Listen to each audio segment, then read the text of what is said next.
Dribblers at mga shooters, kamusta?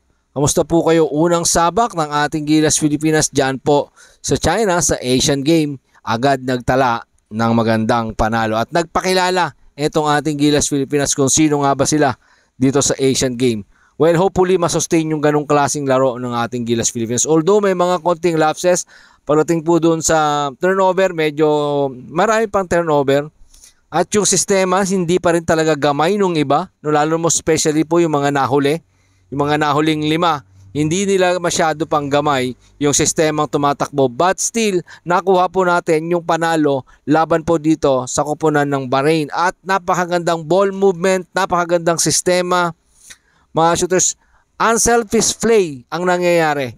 Hindi natin nakikita yung ISO, wala tayong nakikitang ISO dito sa ating Gilas Pilipinas ngayon. Wala tayong nakikitang dribble drive, wala tayong nakikitang iisang tao yung gumagalaw at yung pwedeng umiscore. Makikita po natin sa bandang huli ng video ito kung papaano nag-ambag-ambag etong ating Gilas Pilipinas players at yung sistema ni Coach Tim Cone na napakaganda, kung papaano nila na-manage at kung paano nila na-neutralize etong laban against sa Bahrain. No, napakagandang laban ang ipinakita ng ating Gilas Pilipinas. Napakagandang defense, balancing opensa at ball movement. Yun yung ating nakita rito. Napakaganda nung kanilang ball movement, mga shooters.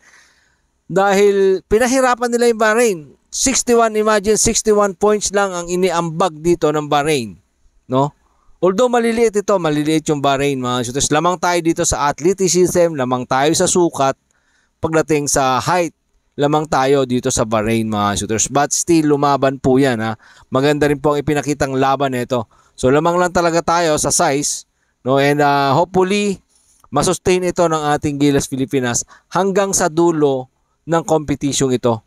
Siyempre, yun na yung ating kailangan dito. At may mga players dito na bumawi, most especially yung mga naglaro o yung kasama sa camp doon sa World Cup. No, nagparamdam sila, nandito ako, kaya ko tong gawin. Hindi lang po porket Asian ito, 'di ba, mga shooters? Playing time po kasi, 'di ba? Nakikita po natin yung statistic dito nila, 'di ba? So napakaganda, mga shooters, no, yung point of turnover natin napakaganda, mataas yung in-score at yung second chance point ng ating Gilas Pilipinas napakaganda. Ito na nga, pinangunahan tayo ni CJ Perez from World Cup 0, now 15 points. Angelo Kwame nagambag ng 15 puntos at 7 rebounds. Napakakahalagang puntos yung ibinigay ng isang Angelo Kwame, our naturalized player. And of course, and again, our naturalized player pa rin, Justin Brownlee nagambag ng 14 na puntos, 9 na rebound, not bad for Justin Brownlee. And of course, Calvin Optana na naandun sa lineup nung World Cup pero hindi po napasama.